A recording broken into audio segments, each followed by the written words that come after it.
ಈ ದಿನ ವಿಶೇಷವಾದ ಧ್ಯಾನ ನಡೀತಾ ಇದೆ.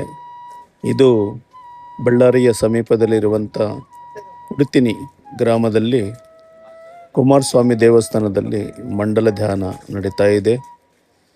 ತುಂಬ ಅದ್ಭುತವಾದ ಸಾಧನೆ ನಡೀತಾ ಇದೆ ನೋಡಿ ಮಿತ್ರರೇ. ಎಲ್ಲ ದೇವಾಲಯಗಳಲ್ಲಿ ಧ್ಯಾನ ಮಾಡ್ತಾ ಇದ್ರೆ ಎಷ್ಟು ಶಕ್ತಿ ಇರುತ್ತೆ ತಮಗೆ ಗೊತ್ತಾ? ನೋಡಿ, ಸುಂದರವಾದ ಈಶ್ವರ, ಪುರಾತನವಾದ ದೇವಾಲಯ ಇದು. ವಿಜಯನಗರ ಸಾಮ್ರಾಜ್ಯದಲ್ಲಿ ಆಳುವಂಥ ಆ ಸಂದರ್ಭದಲ್ಲಿ ಕಟ್ಟಿರುವ ದೇವಾಲಯ ಇದು. ಶ್ರೀಕೃಷ್ಣ ದೇವರಾಯರು ಕಾಲಕ್ಕೆ ಕಟ್ಟಿರುವ ದೇವಾಲಯ. ಇಲ್ಲಿ ಒಳಗಡೆ ಒಂದು ಬಾವಿ ಇದೆ. ಆ ಬಾವಿಯಲ್ಲಿ ಏನೋ ಒಂದು ವಸ್ತು, ಲಿಂಬೆಹಣ್ಣು ಆ ಥರ ಹಾಕಿದರೆ ಹಂಪಿಗೆ ಹೋಗಿ ಅದು ಸೇರ್ತಾ ಇತ್ತಂತ. ಇಲ್ಲಿ ಶಿಲಾಶಾಸನಗಳಿದ್ದಾವೆ, ತುಂಬ ಚೆನ್ನಾಗಿದೆ.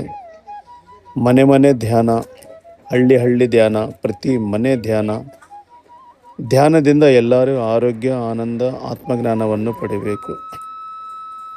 ಜೀವನದ ಮಹತ್ವವನ್ನು ತಿಳ್ಕೋಬೇಕು. ನಾವು ತಿಳಿದೇ ನಮ್ಮನ್ನು ನಾವು ನೋವು ಪಡಿಸ್ಕೊತೀವಿ, ಇಲ್ಲಾದರೆ ಮತ್ತೊಬ್ಬರಿಗೆ ನೋವು ಕೊಡ್ತಾ ಇರ್ತೀವಿ.